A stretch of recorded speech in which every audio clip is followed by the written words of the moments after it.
Stock మార్కెట్లో మనం shares కొన్నప్పుడు కొన్ని విషయాలను నమ్ముతాం.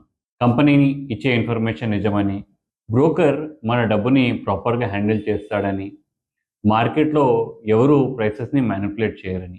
కానీ ఈ రూల్స్ ఎవరు డిసైడ్ చేస్తారు? రూల్స్ బ్రేక్ చేస్తే యాక్షన్ ఎవరు తీసుకుంటారు? ఆర్డినరీ ఇన్వెస్టర్స్‌ని ఎవరు ప్రొటెక్ట్ చేస్తారు? మన దేశంలో సెక్యూరిటీ మార్కెట్స్‌లో ఈ బాధ్యతను నిర్వహించే ప్రధాన రెగ్యులేటర్ సెబీ. ఈ వీడియోలో సెబీ ఎందుకు ఏర్పడింది? అది ఏం చేస్తుంది? ఇన్వెస్టర్స్‌కు ఎందుకు ఇంపార్టెంట్ అనేది సింపుల్‌గా అర్థం చేసుకుందాం. Hello everyone, welcome to the channel. నేను డాక్టర్ హరినాథ్. సెబీ పూర్తి పేరు securities and exchange board of India. సింపుల్‌గా చెప్పాలంటే ఇది మన దేశంలో security market regulator.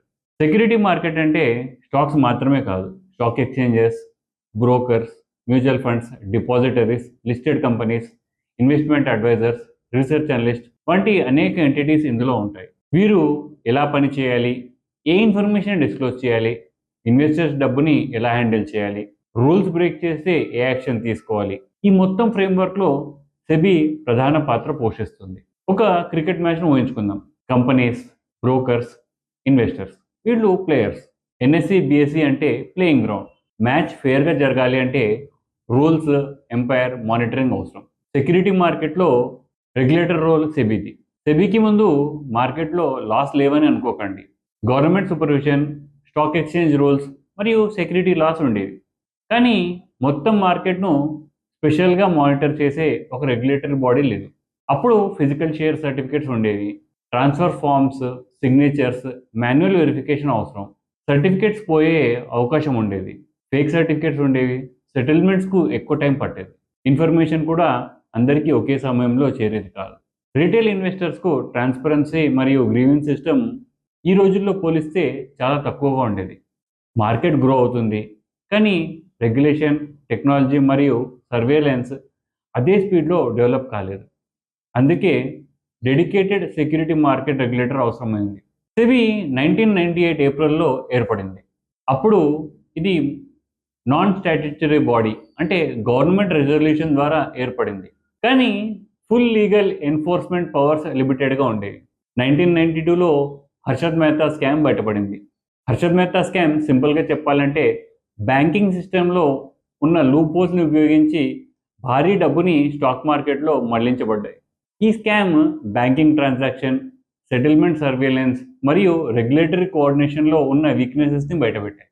Harshad Mehta scam పూర్తి స్టోరీని మనము వేరే వీడియోలో డీటెయిల్గా డిస్కస్ చేద్దాం. సో 1992లో సెబీ యాక్ట్ ద్వారా స్టాట్యూటరీ బాడీగా మారింది.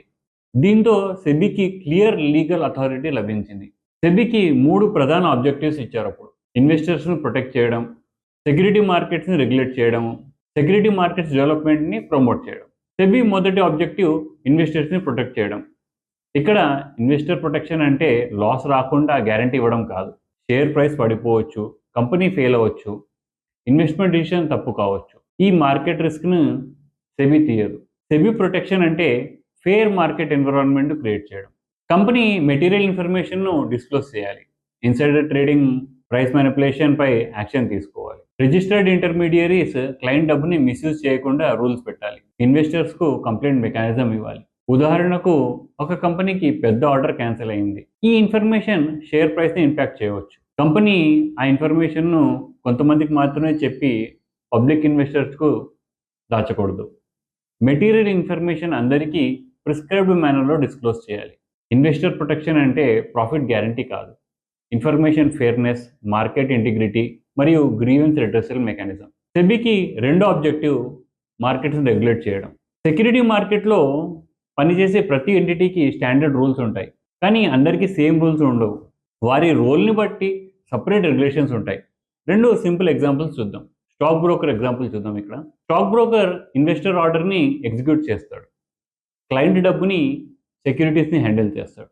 కాబట్టి బ్రోకర్ రిజిస్ట్రేషన్ తీసుకోవాలి, క్లయింట్ ఫండ్స్ను తన సొంత బిజినెస్కి ఉపయోగించకూడదు, ఆథరైజేషన్ లేకుండా క్లయింట్ షేర్ని అమ్మకూడదు, ట్రాన్సాక్షన్, చార్జెస్ మరియు స్టేట్మెంట్స్ని క్లియర్గా ప్రొవైడ్ చేయాలి. రెండో ఎగ్జాంపుల్ మ్యూచువల్ ఫండ్స్ చూద్దాం. మ్యూచువల్ ఫండ్స్ పబ్లిక్ నుంచి డబ్బు కలెక్ట్ చేసి ఇన్వెస్ట్ చేస్తుంది. కాబట్టి scheme objective, investment limitations valuations, expense, risk disclosure మరియు పోర్ట్ఫోలియో రిపోర్టింగ్కి రూల్స్ ఉంటాయి. మ్యూచువల్ ఫండ్ తన ఇష్టానుసారం ఇన్వెస్టర్ డబ్బును ఎక్కడంటే అక్కడ పెట్టలేదు. అదేవిధంగా listed companies, stock exchanges, depositories, advisers, analyst మరియు ఇతర ఎంటిటీస్ కూడా స్టాండర్డ్ రెగ్యులేటరీ ఫ్రేమ్వర్క్ ఉంటుంది. రెగ్యులేషన్ అంటే మార్కెట్ గ్రోత్ను స్టాప్ చేయడం కాదు, పార్టిసిపెంట్స్ ఫేర్గా, ట్రాన్స్పరెంట్గా, రెస్పాన్సిబుల్గా ఆపరేట్ చేసే రూల్స్ని ఏర్పాటు చేయడం. ఇప్పుడు సెబీ 3వ ఆబ్జెక్టివ్ చూద్దాం. మార్కెట్ డెవలప్మెంట్ను ప్రమోట్ చేయడం. ఇండియా లాంటి డెవలపింగ్ కంట్రీకి ఇది చాలా ఇంపార్టెంట్. మనకు మార్కెట్ రెగ్యులేట్ చేయడమే మాత్రమే కాదు, దాన్ని మోడర్న్, ఎఫిషియెంట్ మరియు యాక్సెసిబుల్గా కూడా డెవలప్ చేయాలి. ఫిజికల్ షేర్స్ నుంచి డిమాట్ అకౌంట్ మారడం మార్కెట్ డెవలప్మెంట్. ఫ్లోర్ ట్రేడింగ్ నుంచి ఎలక్ట్రానిక్ ట్రేడింగ్కి మారడం మార్కెట్ డెవలప్మెంట్. సెటిల్మెంట్ సైకిల్ని ఫాస్టర్గా చేయడం కూడా మార్కెట్ డెవలప్మెంట్. బెటర్ క్లియరింగ్ సిస్టమ్స్ని, రిస్క్ మేనేజ్మెంట్ మరియు ఇన్వెస్టర్ ఎడ్యుకేషన్ చేయడం కూడా మార్కెట్ డెవలప్మెంట్లో భాగం. మార్కెట్ డెవలప్మెంట్ ఎందుకు ఇంపార్టెంట్? ఒక దేశం డెవలప్ కావాలంటే బిజినెస్ గ్రో కావాలి. బిజినెస్ గ్రో కావాలంటే క్యాపిటల్ అవసరం. క్యాపిటల్ మార్కెట్ ద్వారా కంపెనీస్ ఇన్వెస్టర్ నుంచి డబ్బు రేస్ చేసి ఫ్యాక్టరీస్, టెక్నాలజీ, ప్రోడక్ట్స్ మరియు ఎక్స్పాన్షన్లో ఇన్వెస్ట్ చేస్తాయి. దీంతో ఎంప్లాయ్మెంట్, ప్రొడక్షన్ మరియు ఎకనామిక్ యాక్టివిటీ పెరుగుతుంది. కాబట్టి మార్కెట్ డెవలప్మెంట్ అనేది స్టాక్ మార్కెట్ గ్రోత్ మాత్రమే కాదు, మన దేశం యొక్క ఎకనామిక్ డెవలప్మెంట్లో కూడా ఇంపార్టెంట్ రోల్ ఉంటుంది.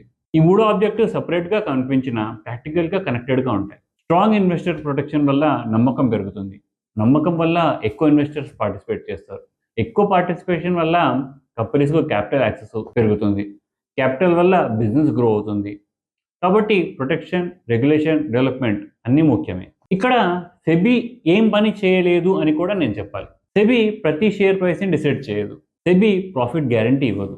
సెబీ ఏ కంపెనీ గుడ్ ఇన్వెస్ట్మెంట్ అని సర్టిఫికేషన్ ఇవ్వదు. ఇన్వెస్టర్స్కి వచ్చిన లాసెస్ని సెబీ కాంపన్సేట్ చేయదు. సెబీ పని మార్కెట్ రిస్క్ని రిమూవ్ చేయడం కాదు, మార్కెట్లో ఫ్రాడ్, మ్యానిపులేషన్ మరియు అన్ఫేర్ ప్రాక్టీసెస్ని రెడ్యూస్ చేసే ఫ్రేమ్వర్క్ ఏర్పాటు చేయడం సెబీ పని. ఇప్పుడు మొత్తం వీడియోని సమరైజ్ చేద్దాం. సెబీ మన దేశం సెక్యూరిటీ మార్కెట్ రెగ్యులేటర్. 1988లో నాన్ స్టాట్యూటరీ బాడీగా ఏర్పడింది. 1992లో స్టాట్యూటరీ బాడీగా మారింది. Harshad Mehta scam strong monitoring మరియు ఎన్ఫోర్స్మెంట్ ఎందుకు అవసరం అనేది చూపించింది. సెబీకి 3 ప్రధాన ఆబ్జెక్టివ్స్ ఉంటాయి. ఇన్వెస్టర్స్ని ప్రొటెక్ట్ చేయడం, మార్కెట్ని రెగ్యులేట్ చేయడం, మార్కెట్ డెవలప్మెంట్ను ప్రమోట్ చేయడం. సెబీ వల్ల స్టాక్ మార్కెట్ రిస్క్ ఫ్రీ కాదు, కానీ మార్కెట్ ఫేర్గా, ట్రాన్స్పరెంట్గా, ఎఫిషియెంట్గా ఆపరేట్ కావడానికి అవసరమైన ఫ్రేమ్వర్క్ లభిస్తుంది. సెబీ ఎందుకు ఏర్పడిందో ఇప్పుడు అర్థమైంది. కానీ సెబీకి నిజంగా ఎలాంటి పవర్స్ ఉన్నాయి? నెక్స్ట్ ఎపిసోడ్లో ప్రాక్టికల్ ఎగ్జాంపుల్స్తో తెలుసుకుందాం. ఈ వీడియో యూస్ఫుల్గా అనిపిస్తే మీ ఫ్రెండ్స్తో షేర్ చేయండి. యూట్యూబ్ని హ్యాపీ చేయడానికి లైక్ కొట్టండి, ఛానల్ని సబ్స్క్రైబ్ చేయండి. నెక్స్ట్ వీడియోలో మళ్ళీ కలుద్దాం. Until then, bye.